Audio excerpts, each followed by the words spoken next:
Hey guys, thanks for joining us today. I am here with Bill Connerton from CQ Partners. Bill, thanks so much for being here today on a Friday afternoon. I know we have probably good things to do with our weekends, but I'm excited to at least introduce you and kind of share the story and what CQ Partners does. So why don't we talk about you and CQ Partners? So take it away.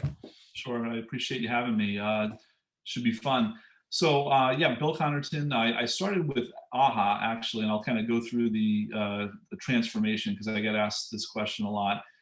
Back in 2010 as the rep in New England, and then I managed the East Coast, and I was promoted to VP of Sales back about 3.5 years ago. And it's started with AHA. We went through a rebrand under the Consult YHN umbrella. And then recently being owned by Demont, as well as Yirku being owned Demont, we just went through a merger and became CQ Partners. So that's where we are today. And we're basically right now through our first quarter being, one company united. So. Yeah, I remember back early 2000s, our clinic was part of AHA, and I still remember some of the trainings. They had really good staff training and kind of overcoming objections trainings. And so what does CQ Partners do at this point in time? What is your core philosophies? Yeah, so our foundational business process that we've coined as all the right things still is as important today as it was probably back in 20, 25 years ago. Our belief is that the best way to give the best patient experience is through a well-trained staff and following sound business processes and making sure that everyone on the staff is well equipped to, like you said, overcome objections, make sure that when the phone rings, it does turn into an appointment. Because without those things, we can't administer the hearing healthcare that these patients need.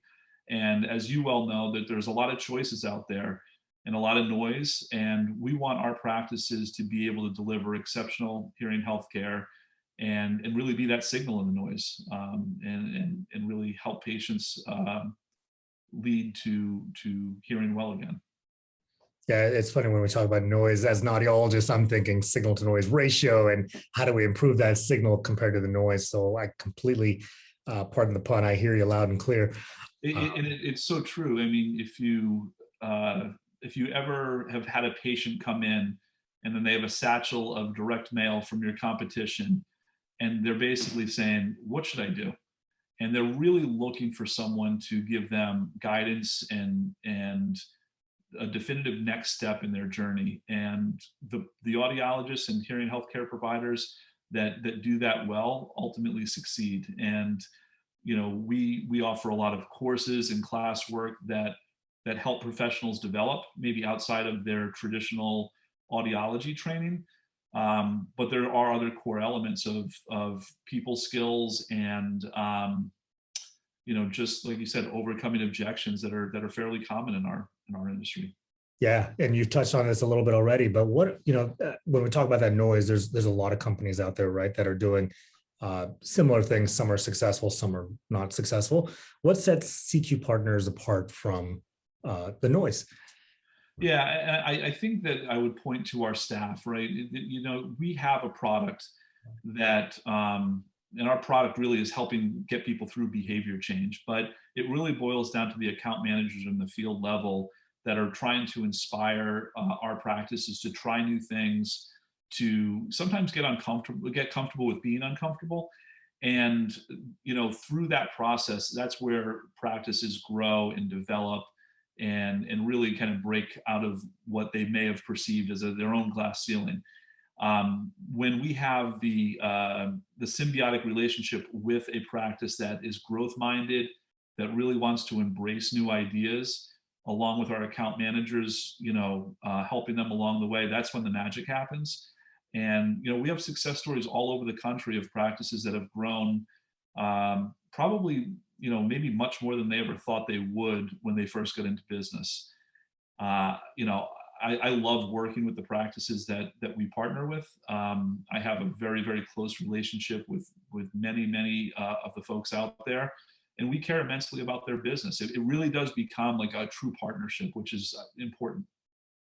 Yeah, and you're hitting some terms and phrases that I love using, which is getting comfortable with being uncomfortable, or when you're comfortable, if your business is comfortable, then your business is probably dying. And the growth mindset, I mean, that's a huge thing that we talk about. It doesn't have to be a horizontal growth where you're opening 10 locations. It could be just vertical growth or vice versa, right? Where you can be the sole, the biggest leader in your market. That's a great way to capitalize on this. And so, one of the big things that we keep talking about, especially in Odd Boss, we're all private practice owners and managers and so on and so forth, is some of the challenges that we see in private practice. We've got over the counters, third party payers, we got competition, et cetera, big box stores. So what do you see as some of the biggest challenges with with private practice? I think that, and I was having a conversation with someone today, that I don't know of any practices that have ultimately suffered because Costco opened up in their area. Maybe at first there was that noise that, oh my gosh, what am I going to do? Costco is selling devices cheaper. But as time goes by, if you handle the things internally within the four walls of your practice well, and focus on executing a strategic plan, you can strive no matter what happens to your competition. Now, there's no question that third party pay, and there's been some diminishing profitability in terms of the payer mix out there. But again, in many ways, those things have gotten people to do the things that used to be the nice to do's or the luxuries.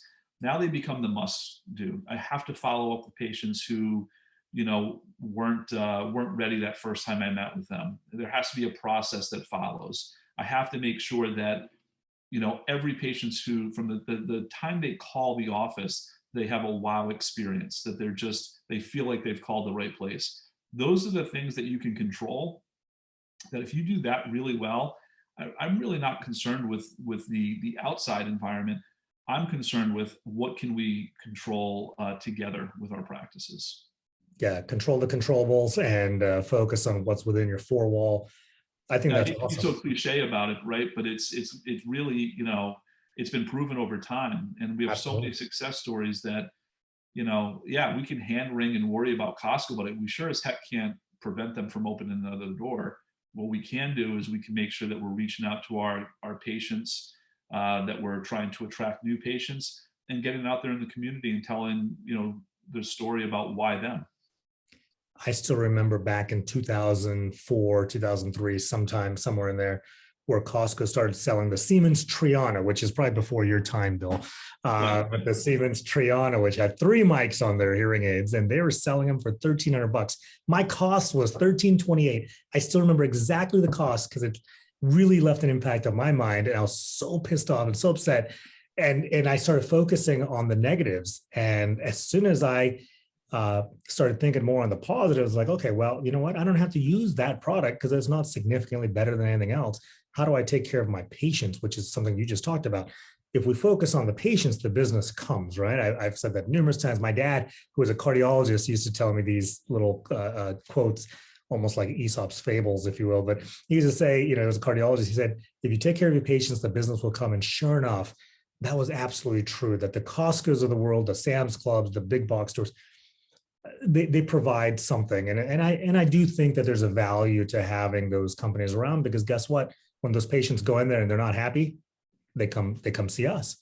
And then they say, I don't want to just go and have a transactional relationship. I want to have, the full process by a professional. It's funny you said that, and there's a lot of articles out there that people will choose to pay a premium when they realize that it's a relationship-based sale, right? If they see it as transactional, they're always going to opt for the lowest price. Meaning, I'm shopping around for big screen TVs. I'm just going to find out where the Sony is the least expensive. But when we explain to patients about the whole hearing healthcare journey and the relationship that goes with it, and that you're going to be there for them for 3, 5, 7, 10 years, then they decide to say, okay, that's what I'm going to reach for the top, and I understand what I'm paying for. It's our job, meaning everyone that we work with, to be able to tell that story very clearly so patients understand what they're paying for. They might come in thinking they're just buying a set of hearing aids, but what they're really buying is your expertise and in your partnership. Yep. They're buying us. Exactly. Yeah. So I think that from a just a fundamental understanding of, why people make decisions that they do, like once you are able to tell that story well, patients don't just look for the cheapest price. Correct. And you also hit another thing. I think some businesses have actually benefited from the big box influence when patients choose to get their second set of devices because their initial experience wasn't what they hoped. Correct. That's absolutely correct. Yeah. And we're probably preaching to the choir here that our audience is going to be they're going to tell stories like, oh yeah, I can't tell you the number of patients I've had that went to Costco and now they bought $6,000-7,000 here. We just had one yesterday, bought $7,000 hearing aids from us, and he was looking at a product at Costco and decided to go with us because we sold us, not the little widget. So I want to share your contact info in just a moment, but we're going to see you guys in October. Correct? You guys are coming down to Anaheim with us at the Oddball Summit. So we're going to see you guys at the 2022 Oddball Summit in Anaheim, California. Bill, give us your contact information, and I'm going to put it right down here, and I'll put it in the bio as well so everyone can see it. Okay. Well, my cell phone number is always the best because I live and breathe this. So, anyone can feel free to call me at any time. But my phone number is 401-743-9455. We just got a new email through the merger, so it's a little bit, a little bit different. It's wico@cq-partners.com. Perfect. I thought you were going to give us the 1-900-555 number, but I'm glad you gave us the real number. The real deal. Yeah. The real deal. Well, Bill, I really appreciate it. Again, the contact information's in the bio, and I just put it up on the bottom of the screen. Really appreciate you taking the time today. I've heard from a lot of folks that are partners with you guys, and they've seen significant growth. So kudos to CQ Partners, and Bill, it's a testament of the work you guys are doing. So really appreciate you taking the time here, taking the time to come down to Anaheim and sponsoring for the 2022 Odd Boss Summit. Before I let you go, any final thoughts or words? No, just, look forward to continuing to helping practices grow, having practice owners achieve their ultimate goals, and then helping more people hear well. And I can't thank you enough for the time that you gave me today.